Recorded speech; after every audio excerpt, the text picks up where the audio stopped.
예루살렘 사람들 가운데서 몇 사람이 말하였다. 그들이 죽이려고 하는 이가 바로 이 사람이 아닙니까?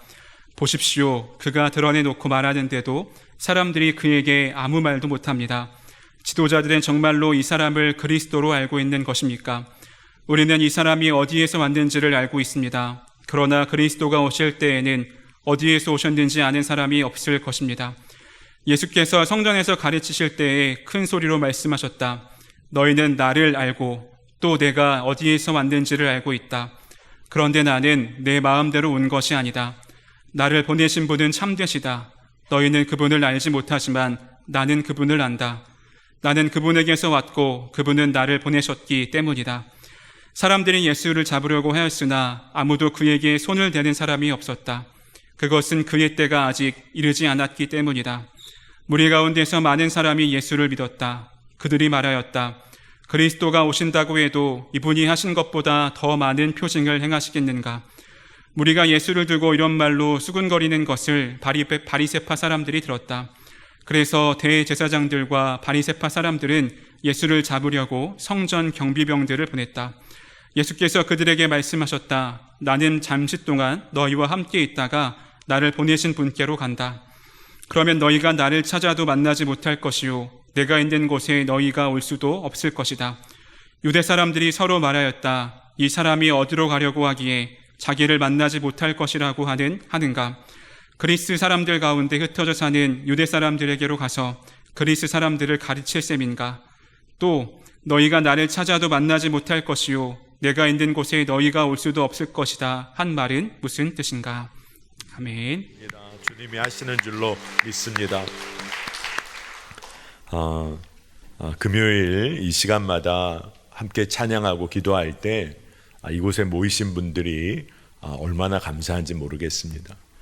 주의 나라와 의를 위해서, 우리가 선교 완성을 위해서, 또 나라와 민족 위해서, 교회를 위해서 우리가 늘 기도합니다.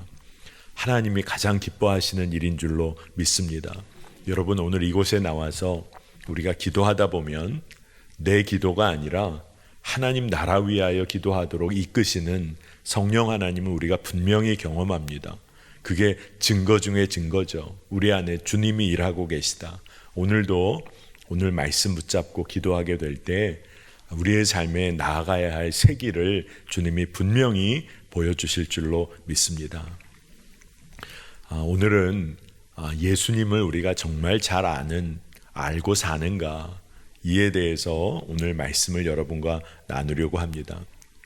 예수님을 온전히 그리스도로 제대로 아는 자가 없고 또 제대로 믿는 자가 진정 없는 현실, 그런 모습을 오늘 본문이 그리고 있습니다.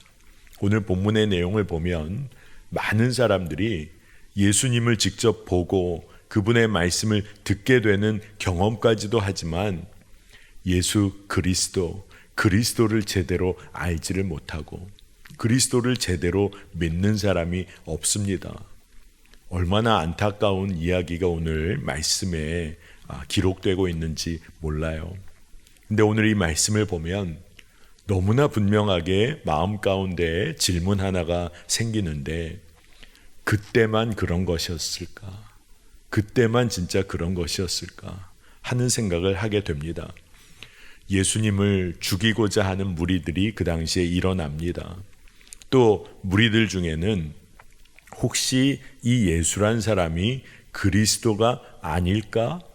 이런 질문을 하면서도 스스로 그리스도는 아닐 거야, 이렇게 이야기하고 마음 먹으면서 우왕좌왕하는 모습을 오늘 말씀이 드러내고 있습니다. 여러분, 우리도 살면서 이 사람이 날 도와줄 만한 사람일까? 이 사람 의지하고 살면 될까? 이 사람 붙잡고 살면 그래도 뭐가 좀 되지 않을까? 이런 생각 계속 하다가 잘못된 판단하고 살 때가 있습니다. 근데 그러다가 진짜 낭패를 경험할 때가 있는 거죠. 근데 그러고 나서도 또 똑같은 일을 하며 삽니다. 이 사람 붙잡으면 좀 살 수 있을까? 이 길을 가면 세상적으로 성공할 수 있을까? 얼마나 어리석은 삶을 우리가 사는지 모릅니다. 예수 그리스도에 관해서 요즘 시대는 우리가 말씀을 읽을 수가 있고 얼마든지 주의 복음을 풀어서 우리에게 증거해 주는 주의 종들이 있고 또 한국에서는 얼마든지 전도하고 복음을 나눌 수 있는 현실인데도 우리는 주님을 진정 모른 채 살아가고 있다. 그렇다면 얼마나 안타까운 일인지 우리가 진짜 잘 살펴야겠습니다. 예수님이 내 삶을 이끌고 계신데도 그것을 인정하지 않고 사는 삶이 있습니다. 내 힘과 내 계획으로 살고 있다라고 여기며 사는 어리석음이 우리 가운데 있을 때가 너무나 많습니다. 그런데 오늘 본문 말씀을 묵상하다 보면 이러한 현실을 성령의 인도하심을 따라 기록한 사람이 분명히 있었겠죠. 그러니까 오늘 말씀이 있죠. 그러니 이것을 기록한 사람은 예수님에 관해 잘 알고 있었다는 것이죠. 그러나 오늘 말씀을 보니 예루살렘 사람들 중에는 이를 온전히 분별한 사람은 거의 없었던 것 같아요. 요한복음 7장 27절을 보니까 우리는 이 사람이 어디에서 왔는지를 알고 있습니다. 그러나 그리스도가 오실 때에는 어디에서 오셨는지 아는 사람이 없을 것입니다. 그러니 알 듯 모를 듯 예수가 그리스도시라는 것을 온전히 아는 사람이 거의 없었다는 거예요. 그러나 오늘 요한복음 이 7장 오늘 본문에 이 상황을 정확히 본 사람, 예수님을 알아보고 더 나아가 그의 때가 이르지 아니함을 분별했던 자가 있었다는 것을 우리가 생각하게 됩니다. 여러분 어떻게 알 수 있었을까요? 진짜 어떻게 분별할 수 있었을까요? 하나님의 일하심을 내 삶에서 인정하는 것으로부터 주님을 알아가게 됩니다. 주님이 내 삶에 일하시고 계시다. 이것을 인정하는 것으로부터 시작하게 됩니다. 오늘 말씀의 상황에서 예수님이 정확하게 가르치신 내용이 있어요. 자신이 누구로부터 왔는지를 밝히는 내용입니다. 요한복음 7장 28절 후반절부터 29절을 보면 너희는 나를 알고 또 내가 어디에서 왔는지를 알고 있다. 그런데 나는 내 마음대로 온 것이 아니라 나를 보내신 분은 참되시다. 너희는 그분을 알지 못하지만 나는 그분을 안다. 나는 그분에게서 왔고 그분은 나를 보내셨기 때문이다. 아멘. 예수님이 선포하신 내용의 핵심은 예수님 자신을 보내신 이가 있다는 거예요. 그리고 그분은 참되신 하나님, 내가 하나님에게서 난 자이다. 이것을 말씀하시고 선포하신 것입니다. 그러니 예수님은 너무나 분명하게 하나님으로부터 온 하나님의 아들임을 사실 선포하신 것이죠. 이게 사람들을 자극합니다. 종교 지도자들 그리고 그 모든 기득권을 누렸던 사람들에게는 말도 안 되는 이야기인 것이죠. 여러분, 예수님의 말씀을 통해서 우리가 분명히 깨달아야 할 것이 있습니다. 내 삶은 하나님이 창조하셨고 그분이 내 삶을 가장 신실하게 이끄신다는 거예요. 그러니 내 생명이 하나님에게서 났고 하나님은 내 삶을 다스리십니다. 그러니 하나님이 내 삶의 산성이시고 요새시고 힘이시고 피난처가 되십니다. 우리가 예수님을 믿는다는 것은 예수님이 하나님으로부터 나신 자다. 그리고 우리도 하나님의 자녀로 하나님께서 창조하신 자녀임을 믿는 거예요. 여러분 이 믿음으로 살고 계십니까? 아멘입니까? 제가 예전에 젊은이 교회라는 교회를 오랫동안 목회를 했어요. 목회가 계속 쌓여지다가 어느 한 해는 매해 사역자들과 함께 리트릿을 수련회를 가는데 이상하게 주님 주신 마음이 있어서 수련회 가기 전에 하나님이 분명히 하실 것을 믿고 말씀을 전하는 일을 전도사님들이 좀 하시면 좋겠다. 그래서 갈 때 뭐 담당 목사님들이 말씀도 전하고 수련회를 이끌었는데 제비를 뽑아서 간증자도 미리 세우고 말씀을 함께 나누는 그 집회 시간에도 전도사님들 중에 제비를 뽑아서 말씀을 전하는 담당자를 정했어요. 여러분 한번 상상해 보세요. 전도사님들이 좋아했을까요? 안 좋아했을까요? 그냥 좀 수련회 가서 은혜도 받고 또 좋은 곳에 좀 음식도 먹고 좀 쉼도 얻고, 근데 갑자기 목사가 제비 뽑겠다. 근데 제비 뽑을 때 믿음으로 하나님 하실 거 믿고 기도하자. 그래서 한참을 기도하고, 그리고 제비를 뽑아서 당신은 간증자로 뽑혔습니다. 당신은 첫날 말씀 집회 말씀 사역자입니다. 이걸 한 거예요. 근데 그리고 나서 수련회를 가게 됐어요. 첫째 날 밤 정말 은혜의 시간을 보냈는데, 참 수련회를 다 마칠 때까지 하나님께서 꼭 필요한 곳에 그 필요한 말씀을 전할 사람들을 다 세워주셨더라고요. 둘째 날 저녁 때 수련 목회를 하는 전도사님이 말씀을 전하시는데 그런 고백을 하세요. 수련목의 시간을 이곳에서 보내고 있는데 본인의 마음에 너무 분명히 깨닫게 된 게, 그냥 흘려보내는 시간이 흘러서 안수받는 그런 장소가 아니라 한국교회 청년들을 세워내고 살려낼 사명을 갖고 있는 곳이다. 그리고 주님이 그렇게 사명 주셨다. 이 고백을 하게 되었다. 그러면서 말씀을 전하셨어요. 그리고 내가 계획해서 목사 안수 받으려는 줄 알았는데 하나님께서 이미 내 삶을 이끄시고 가장 신실하게 붙잡아 주셔서 지금 이 자리에 서게 됐다. 이 고백을 하면서 말씀을 나눴어요. 믿음의 고백이 분명해지니까 그 이후로, 그 수련회 이후로 사역 공동체 안에서 목양이 달라지고 또 사역을 계획하는 일, 그 분위기 자체가 달라지게 된 것을 느꼈습니다. 여러분 진짜 그렇습니다. 주님이 세우시고 이끄신다, 이게 믿어지고 이게 너무나 분명하게 내 삶에 붙잡아지면 삶이 달라집니다. 진짜 달라집니다. 많은 사람들이 예수님 만나기를 원한다고 해요. 근데 만나지 못한다고 말합니다. 그러니 이 이야기가 좀 이상하게 들려요. 그렇게 만나기 원한다고 하면서 뭐라고 또 얘기하냐면 만날 수가 없어요. 예수님 그렇게 알기를 원하는데 알 수가 없어요. 예수님이 거기 계실 것 같아 찾아도 만나지를 못해요. 이런 이야기를 합니다. 여러분 왜 그런 걸까요? 하나님의 뜻을 제대로 알지 못하면 엉뚱한 곳에 가서 예수님을 찾아 헤매요.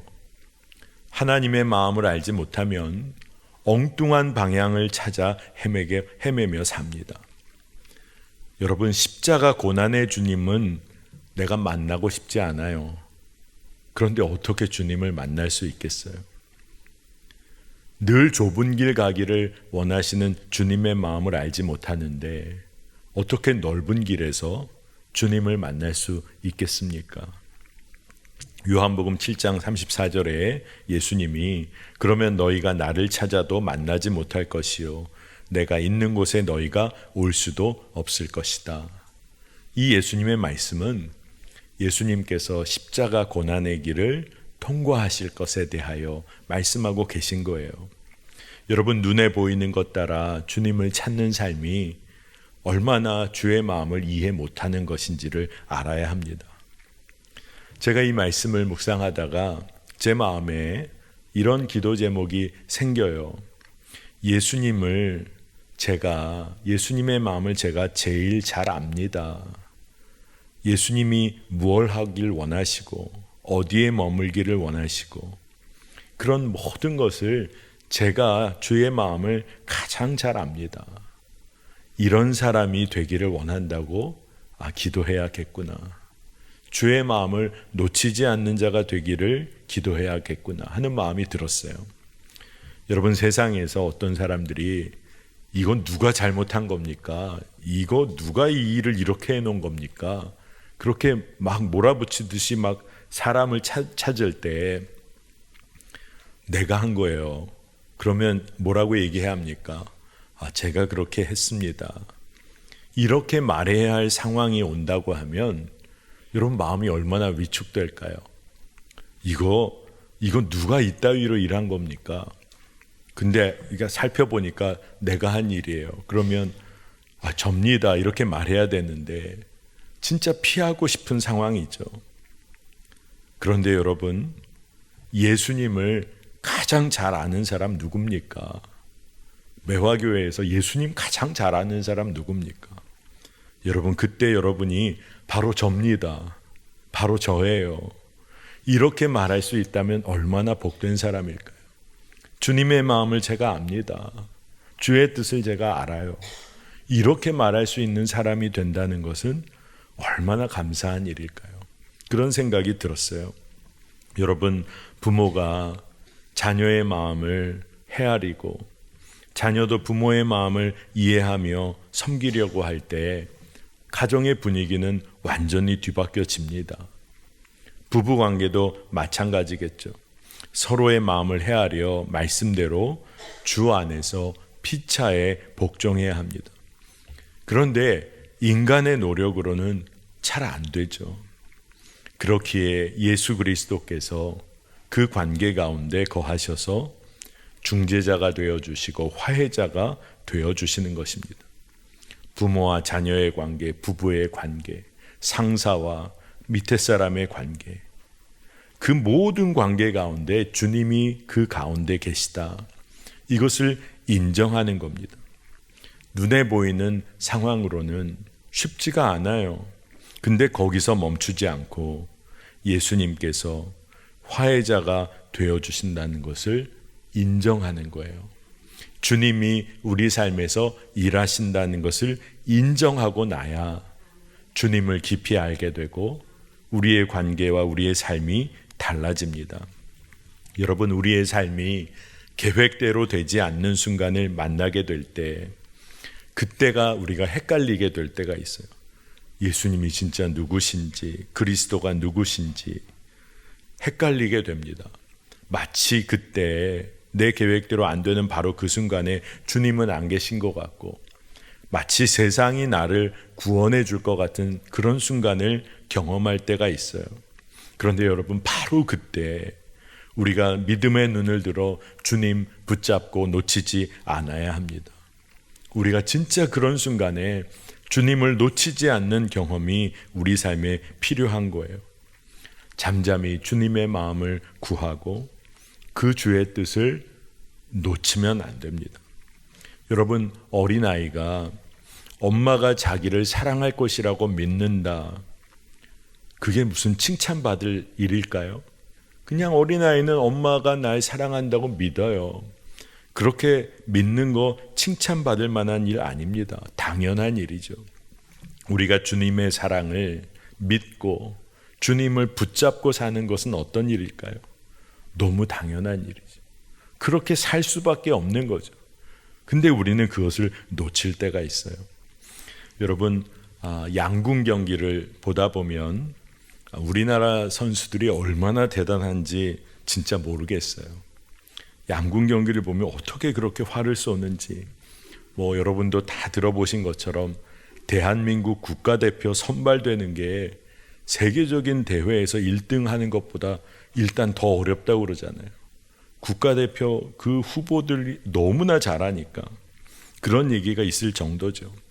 훈련을 할 때 인터뷰 기사를 보면 수많은 관중들 앞에서 활을 쏘는 연습을 하고, 비바람이 불 때도 활을 쏘는 훈련하고, 올림픽에 나갈 때는 올림픽과 똑같은 환경에 그런 경기장을 만들어 놓고 거기서 활을 쏘면서 주변 환경에 방해가 될 만한 요소를 일부러 준비해 놓고 훈련을 한다고 하잖아요.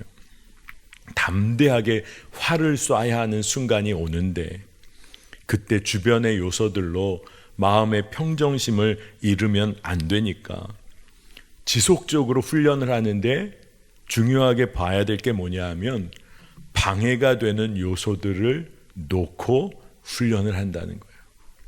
훈련을 할 때 모든 게 다 준비된 상황에서 훈련도 받고 삶도 살면 좋을 것 같은데 그런 훈련은 없다는 거예요.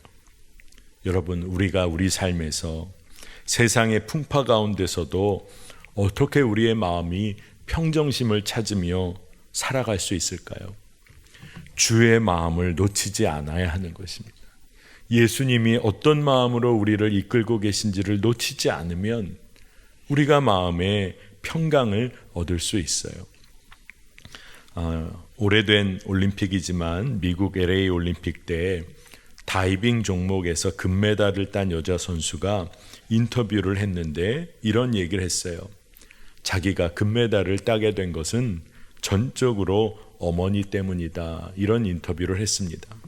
자기가 어렸을 때 100m 경주를 좋아했는데 그렇게 뛰다가 경주에서 자주 넘어졌다는 거예요. 근데 그때마다 일어나 뛰었는데 어머니는 늘 제가 넘어졌다 일어나 뛰는 그 모습이 아름다워서 견딜 수가 없다고 늘 하셨다는 겁니다. 그리고 이제 내가 다이빙을 하게 되었을 때도 어머니가 늘 해주셨던 말씀이 1등은 문제가 아니란다. 1등 하는 게 중요한 게 아니란다. 네가 다시 일어나 운동하는 그 모습 자체가 나에게 기쁨이란다.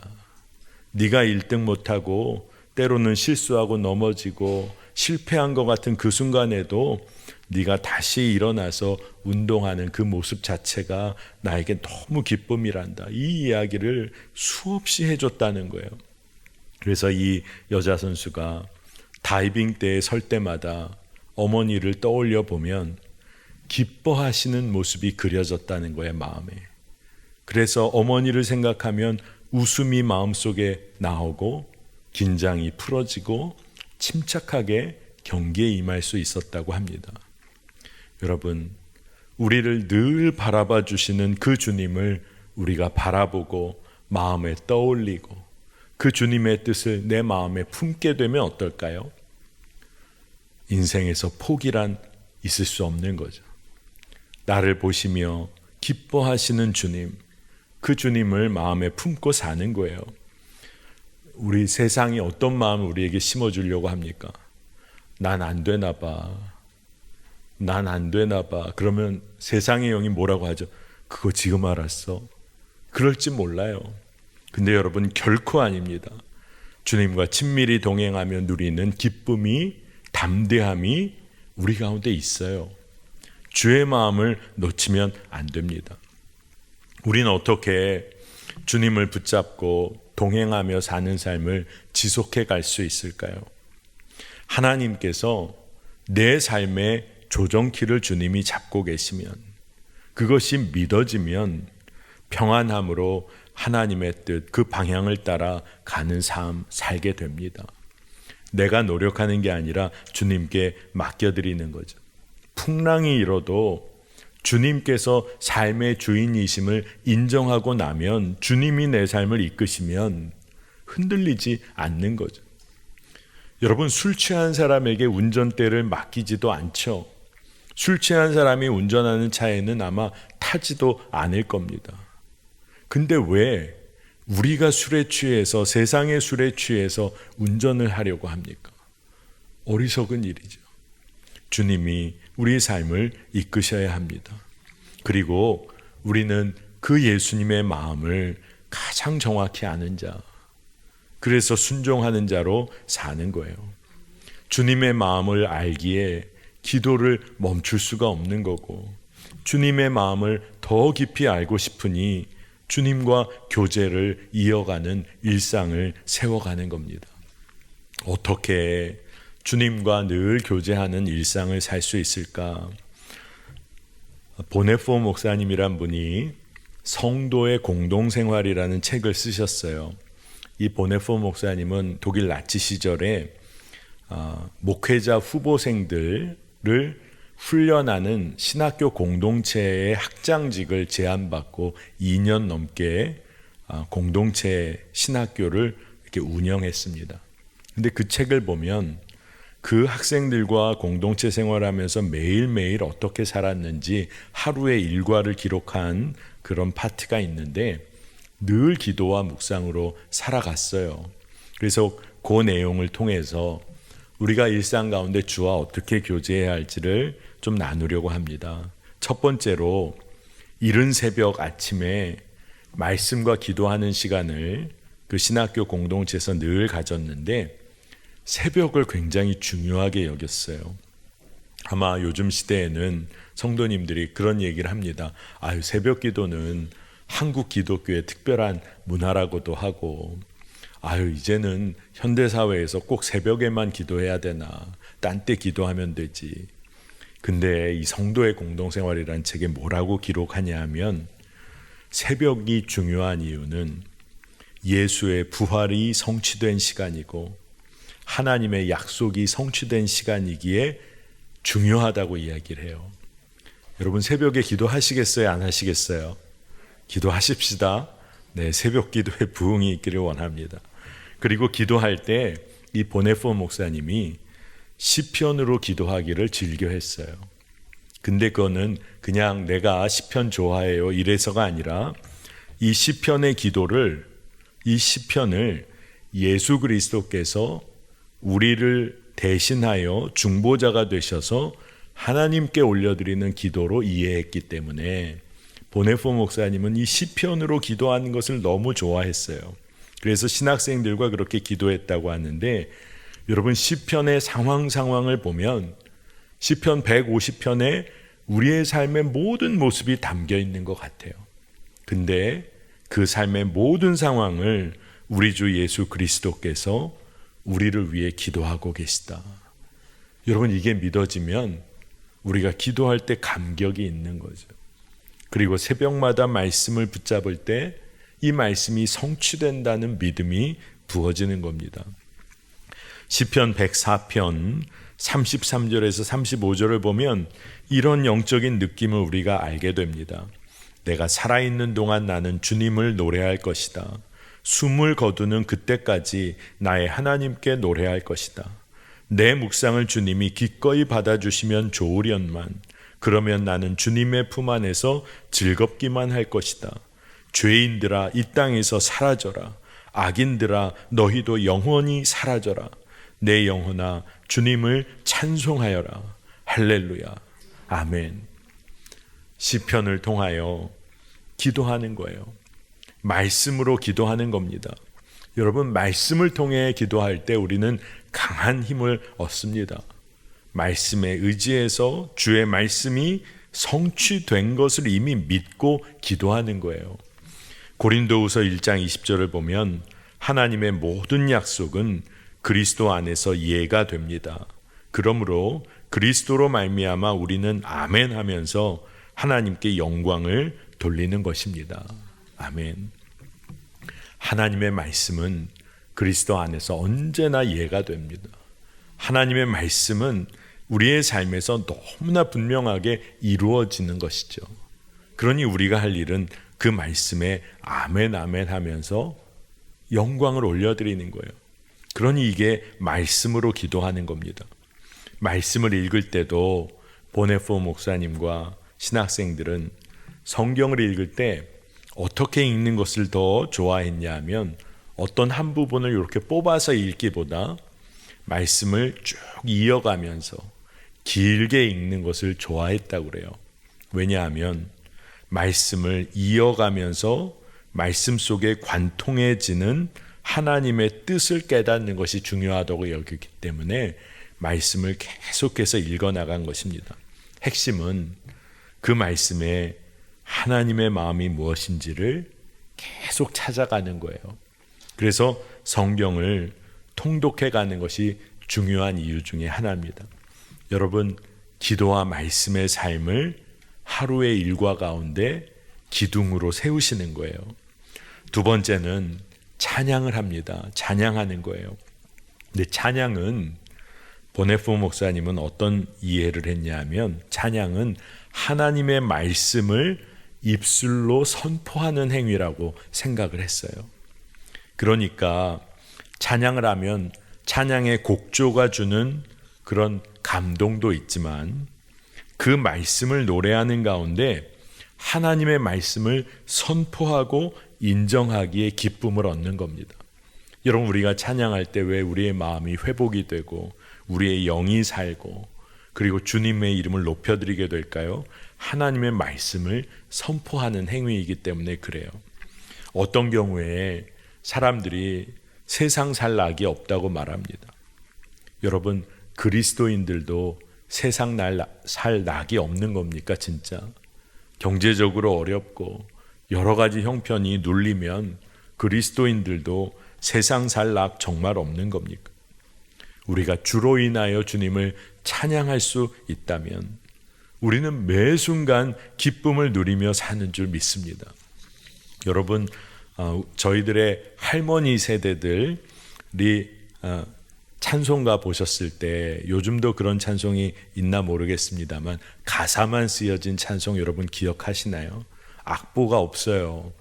그래서 그 찬송가 가지고 노 권사님들께서 그렇게 찬송을 하며 은혜를 누리십니다.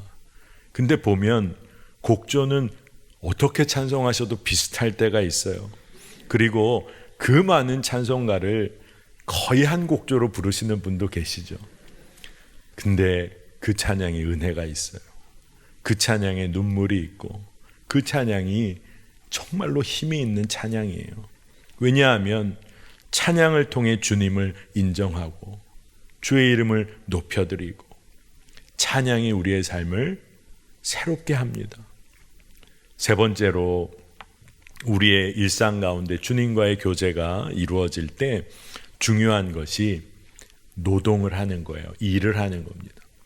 근데 이 노동이 중요한 이유가 있어요. 그것은 뭐냐 하면 우리가 일을 하다가 우리의 한계 지점을 만나게 됩니다. 맞닥뜨려요. 열심히 일을 하려고 해도 우리의 연약함과 우리의 한계를 인정할 수밖에 없어요.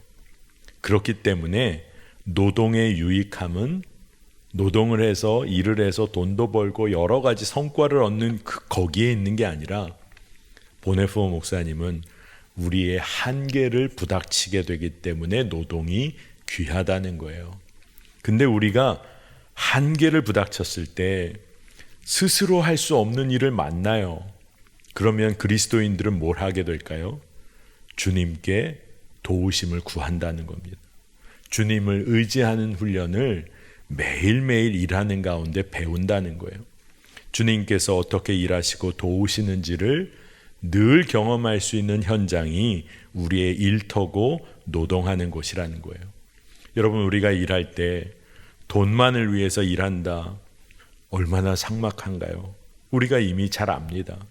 그러나 우리가 일하는 현장에서 주님을 경험하고 주의 인도하심을 구하며 일한다. 이것은 주님께 온전히 맡겨드리는 훈련을 하는 거예요.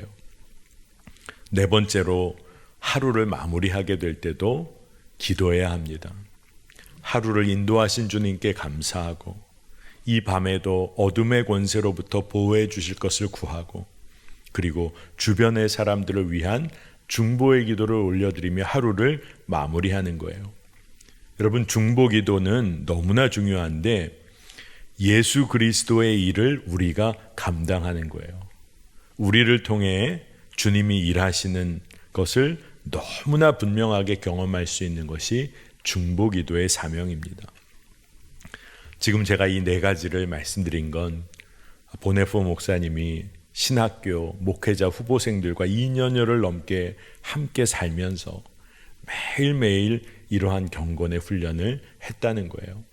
여러분, 우리의 삶도 이러한 삶의 일과를 통해서 우리의 삶의 중요한 기둥들을, 믿음의 기둥들을 잘 세워보면 좋겠어요.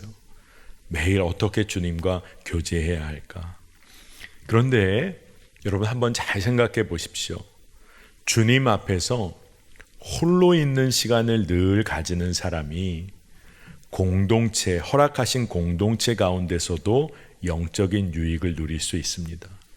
그와 똑같이 공동체와 함께 시간을 누리며 사는 사람이 홀로 하나님 앞에 서서 은혜를 누릴 수가 있어요.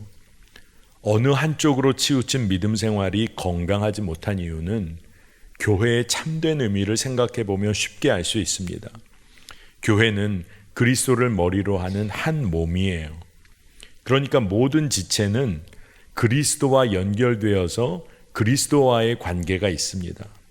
하지만 지체들과의 연합 없이는 그리스도의 마음을, 그리스도의 뜻을 따라 행할 수가 없어요. 그러니 함께하는 시간, 공동체와 함께하는 시간, 그리고 주님과 홀로 함께하는 시간이 균형을 가져야 한다는 겁니다. 서로가 서로를 지탱해주는 귀한 관계를 누려야 해요.